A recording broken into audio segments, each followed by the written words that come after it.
Give me a moment. Okay, welcome everybody to our second webinar on the PRELIM Serbia English Language Development course for teachers.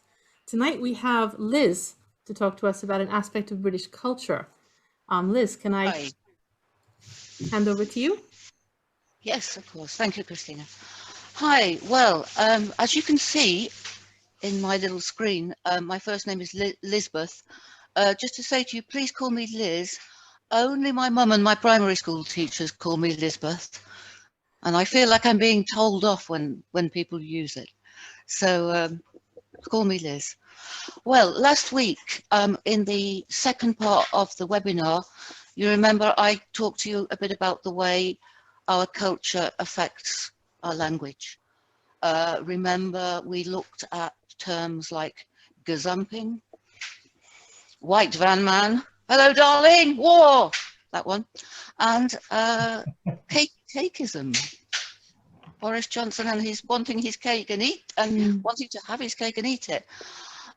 We also looked in the lessons about names from literature that we're familiar with. Big Brother is watching you, for example. Robin Hood. Today we're going to take this a bit further. We're going to consider some cultural icons with a small c, culture with a small c. Things that we as a nation hold dear. Yes, exactly what it says on the screen. So let's move on and have a look. We're going to begin with a waterfall chat, which will involve you thinking of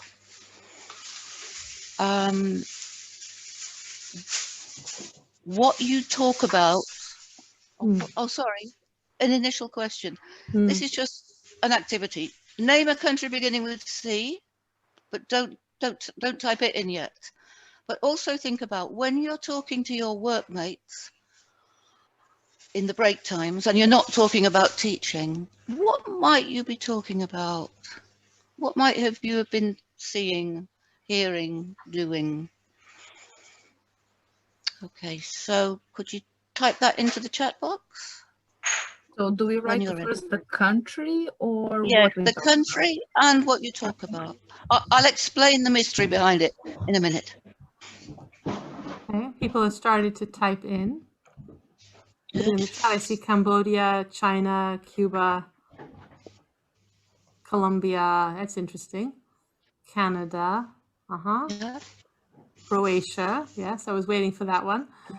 Of course. Beginning with C. Colorado. Yes, it's a state, but maybe not a country, but it's certainly a state in America. Yeah, great. Okay, we've had lots of places beginning with C. And that's our second question. Chile, yes, good. Cameroon, good. And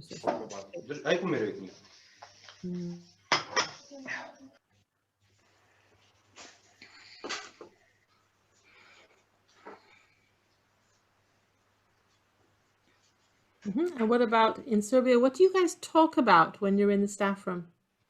When you're not talking about teaching.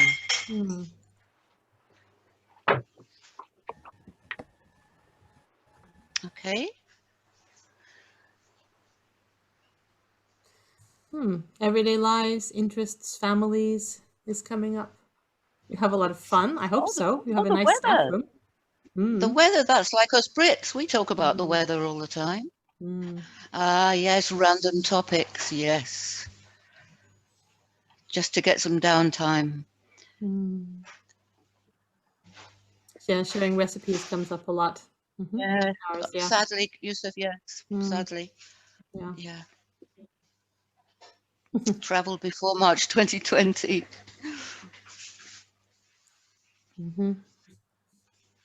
Okay. Great. Just curious about that. Yes. So just to say, we've done this as an example of an activity that can be done when you're doing remote teaching with a group. The beauty of it is that if you ask them to wait to type in and wait before they press enter, then your group of students is that they're all thinking independently and not just trying to echo what their classmates are saying. So that with a group of students, that works nicely. And I also wanted to know about it from a cultural point of view, because I know that sometimes at work we need a bit of headspace, and we talk about maybe what we saw on television, maybe food, maybe what we cooked tonight. So let's move on and have a look at our first topic.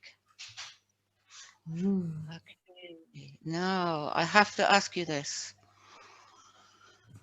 How many of you are already familiar with Marmite? I'd like you to do something for me. I'd like you to raise your right hand if you've tried Marmite.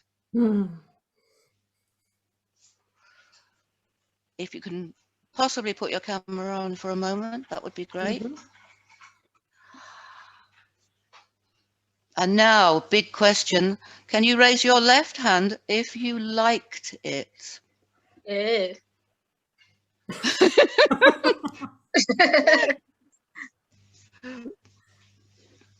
Okay, right. I've often heard visitors to England say this. Why do you like this thing? And we're going to begin by having a look at how Marmite has become such a cult thing to put on your toast, and how to eat it so that you appreciate it as well as you can. Okay, here we have a video. We'll be giving you the link so you can watch it again later. But we're going to show you how to eat Marmite like a Brit. Thank you, Zorika. It tastes like nothing else in the world. That could be interpreted two ways.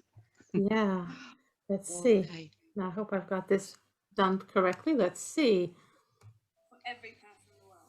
I've mentioned before that I went from absolutely hating Marmite to absolutely loving it. I'll link the video below where I say that and other stuff.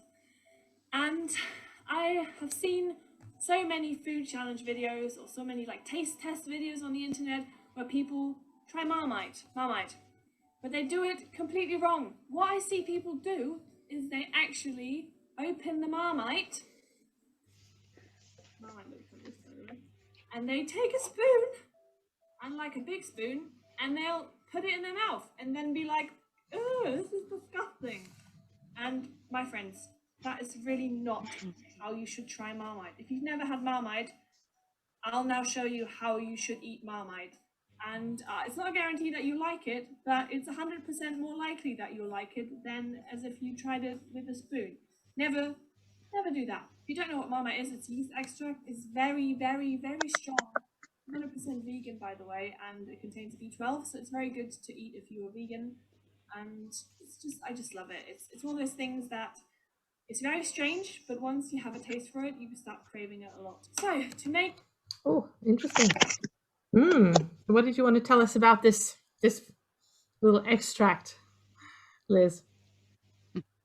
Well, Marmite is an extract. Actually, it's a yeast extract. But this extract from the video, she's leading into telling us that you shouldn't put too much on your toast or your bread.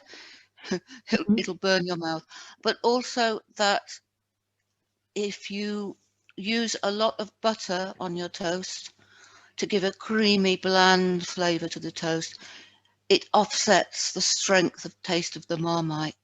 And the two tastes together, the contrasting taste, are very comforting. So don't overdo it and put something creamy with it. Also, maybe what I think is true, maybe you have to grow up with it, which I did, and probably Massimo did, and Claire and Christina maybe. No, maybe it's an acquired taste. So keep trying. Okay. Shall we move on? Yes, let's see how you're actually supposed to eat the Marmite then. I will now zoom you in a bit further, and then I'll show you how to make the perfect Marmite toast. All right, so my toast is actually in the toaster right now, and while it is in the toaster, we're going to kind of prepare. By the way, never make your toast on the bed, but I can't really do it right now any different way. So take your butter or spread and open it and put it next to the plate. Also, open your Marmite and put it next to the plate because you're going to have to be quite quick. And you need a knife. And now we're just going to wait for the toast. So for me, this is pretty much the perfect color of toast. So now you have to really be quick. It's the best to do it next to the toaster, which I can't do right now. But spread it kind of with butter so it's evenly coated. And make sure it melts first. So don't get ahead of yourself. So wait until that melts. Now melted. Now use your Marmite, and I would recommend to use not much more than the kind of edge of a knife. So this amount is kind of perfect for me. And then you just want to really carefully kind of spread it around the toast so that everywhere has a tiny bit of Marmite, but you really don't want big blobs of Marmite. I think that's pretty good. And now I'm going to zoom you in.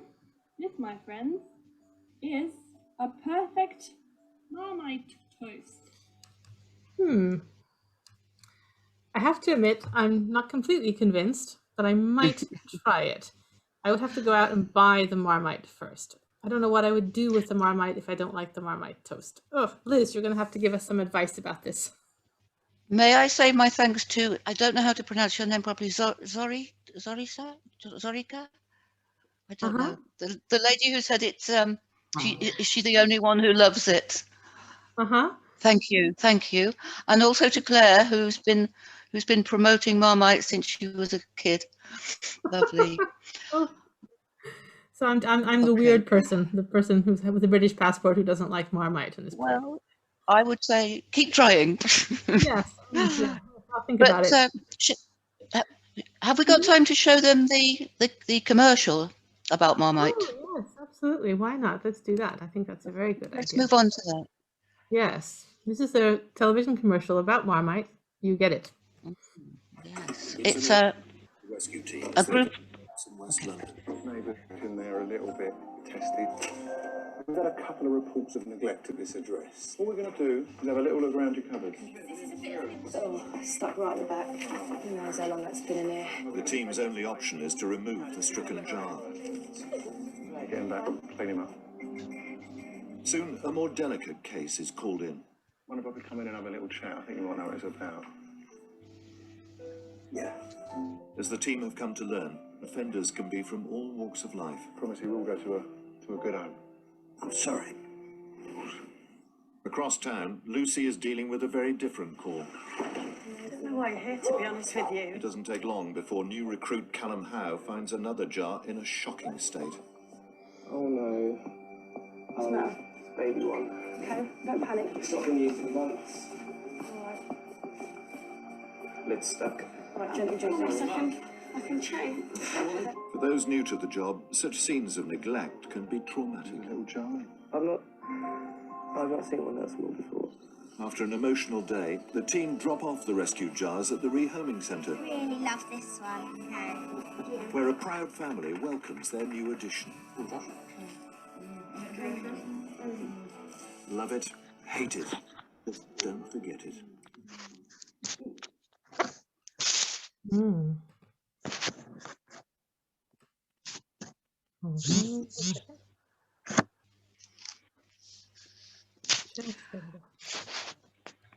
Okay, love it, hate it, don't forget it. Did you notice the little boy, his face at the end? He certainly didn't like it. But as you can see, our relationship with Marmite as a nation is quite complex. Let's move on to another foodie aspect of our culture. Oh, sorry, two bits of Marmite language that have come into the language. First one, my mate Marmite, copies the slogan of the 1990s, and talking about someone, he's a Marmite kind of person. Can you imagine what that means? Well, yes, it means you either love him or you hate him. There's nothing in between. You can use it to describe music, a building, whatever. Okay, so let's move on to the next foodie icon. Easier to love, I think. Could you again raise your right hand if you've ever had a cream tea?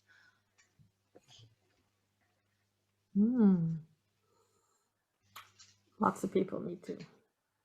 Okay, I can strongly recommend it, but there are certain demands that I have about my cream tea. It must have. Now, how do we pronounce these little cakey, biscuity things? Is it scone or scone? Could you again raise your right hand if you think it's pronounced scone?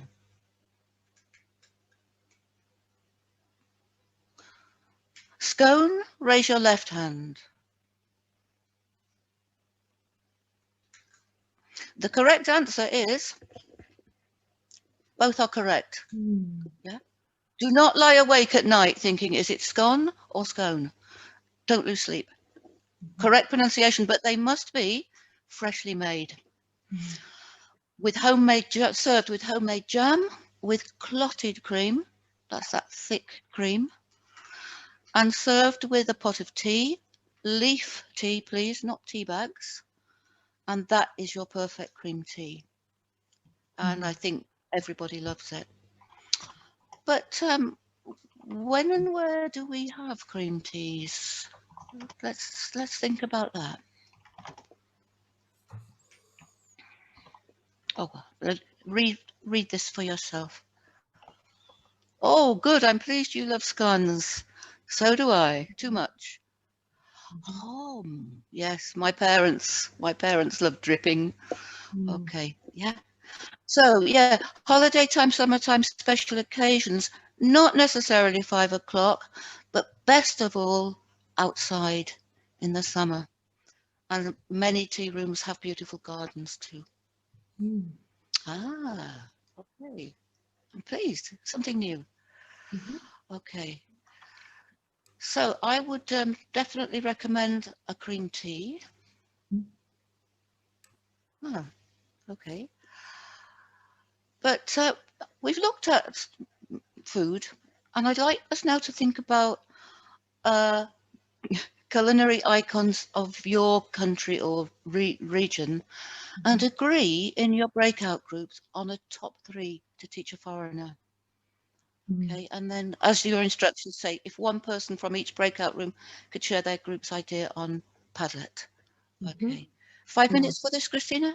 Yeah, okay. Something like that. Let me just go back and quickly check, because Padlet was new to some people, if that's okay. I'm just going to remind everybody about how to manage this. It's not too difficult what we're going to do. After you've discussed in your group and you've made a little list, maybe one person would like to write it down on a sheet of paper or just remember it. If you come down to the bottom here and click on that plus sign, or you can double click on the screen, you will get a little post-it note kind of thing. And you can just type any old thing you want. You can write your list in there. And to save it, you just have to click somewhere else on the screen and it will automatically save. How that things can be moved around, just drag them around the desktop, put them somewhere. And if you decide you want to edit, you can see when I hover my mouse, I get a little pencil icon. I can also go up here and I can edit my post. I can change my color. You can add a picture. You can do lots of things. For adding a picture, well, that's not a very good color, is it? Yeah, I'll get rid of mine later. All right, to delete, I can delete. Any questions? Pop it in the chat. Christina, shall I put the link to Padlet when they come back? I think we can put it all into the breakout room or straight away. I think that will be fine. Thank you. And then when you go into breakout rooms, if you can make up your list and choose one person to go into the Padlet to post, that would be great. And I will be able to see, all right, what's happening. We'll have a look and see what everyone's written later on. You ready? Yes. Great.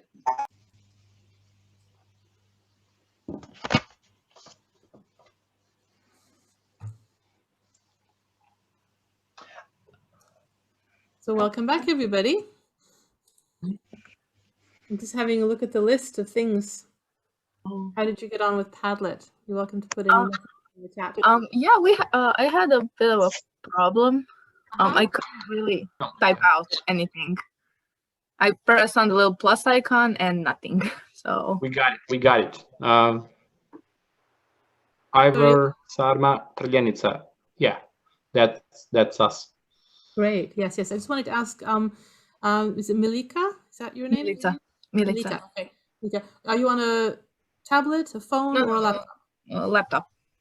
Interesting. It usually works just fine. Could be a I'll matter try again, though. We had an issue recently with somebody trying to work on things. They had not cleaned the cookies or deleted the browser history for a very long time. When she did that and restarted her computer, everything worked. Okay. So Now it's working. Okay. You can try later. Is that okay? Yeah. Let me know on Facebook if there's a problem. Great. Anything you want to say, Liz? I want to know what wedding cabbage is. Could someone help me? Okay. I took part in writing a list. Wedding cabbage, we thought about putting sarma, but sarma is not originally Serbian. It comes from Turkey, actually from Arabs. It's an Arabic dish. So we decided to put wedding cabbage. It is also made from sour cabbage, as sarma is made in Serbia. And it's a mixture of sour cabbage, beef, pork, but also smoked ribs, bacon. So it can be pretty fatty, but it's a good combination. And it's cooked in big pots, ceramic pots, in open fire. So it is really delicious. So it could be served to a large gathering of people? Yes, yes. Hence the name. Wedding cabbage. Yes, lovely. Okay. Right. Wonderful. I appreciate you guys sharing. There'll be a lot of things we can talk about and discuss later on. Fun. Okay. And also just to say that maybe with the idea of getting our students practicing describing food to foreign visitors, the kind of food that they're going to meet in Serbia. Very interesting. Okay, here we have an icon of British shopping, which is actually closely connected to food. Marks and Spencer, usually known as M&S, much shorter. Let's see what Marks and Spencer is all about.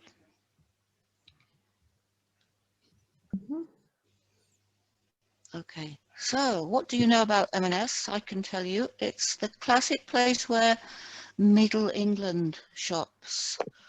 Middle England, interesting term because it is partly geographical, partly sociological. People living in the wealthy areas of London or in home counties, that's the counties outside London, comfortably off, so quite wealthy. They like the good things in life. Maybe quite conservative, both with a capital C and a small c. Many of us see shopping at Marks and Spencer as a treat. And maybe on a Friday at the end of a long week at work, we might treat ourselves to something from the food hall, which is fantastic, lovely, fresh, imaginative food. Also known as Marks and Spencer for obvious reasons, because they are quite expensive. I'm sad to say that in recent years, Marks and Spencer's has been struggling, especially in their clothes departments. They're not selling very well. And I'm afraid they've only just got round to the idea of delivering food to households, which is something that the other supermarkets have been doing for a long time. Very Berry cheesecake, yes, they do a mean cheesecake, a very nice one. Okay, and I'm afraid they've jumped on the bandwagon of home delivery rather late. So we're crossing our fingers that Marks and Spencer are going to survive. Yes. Nice to see the reactions to it. Yeah. Okay. People like it. Wicked cheesecake. Wicked in the modern sense. Okay. Yeah. Not to watch now, but to watch later. We've given you the link here to a video of a commercial for Marks and Spencer's. View from my living room is M&S Food. Ah, where's your living room? I'm actually just opposite M&S Food. I don't know if you. It's a bit dark. I don't know if you can see it. Wow. Oh, so you in Serbia? No, it's in the UK. Ah, you're in the UK. Okay. Yeah. Okay. So it's just the view. Oh, lovely. The advert, the commercial that Sorry. Left for you tells you the slogan that everybody repeats about Marks and Spencer's, which is not pat your head and rub your tummy. It's, this isn't just salmon, it's M&S salmon. This isn't just food, it's M&S food. And you will hear people mimicking that and copying it in conversation. Okay, let's get on now. Oh, we had a M&S store some time ago here in Serbia. Yes, I'm afraid some of their European ventures haven't worked out. Yeah. Okay, let's get back to pat your head and rub your tummy. But only clothes, not food. Interestingly, can I just say this? The Marks and Spencer branches of Marks and Spencer's in Paris are very popular. The French, who are gourmets, love our food too at its best. Okay, so let's get on to pat your head and rub your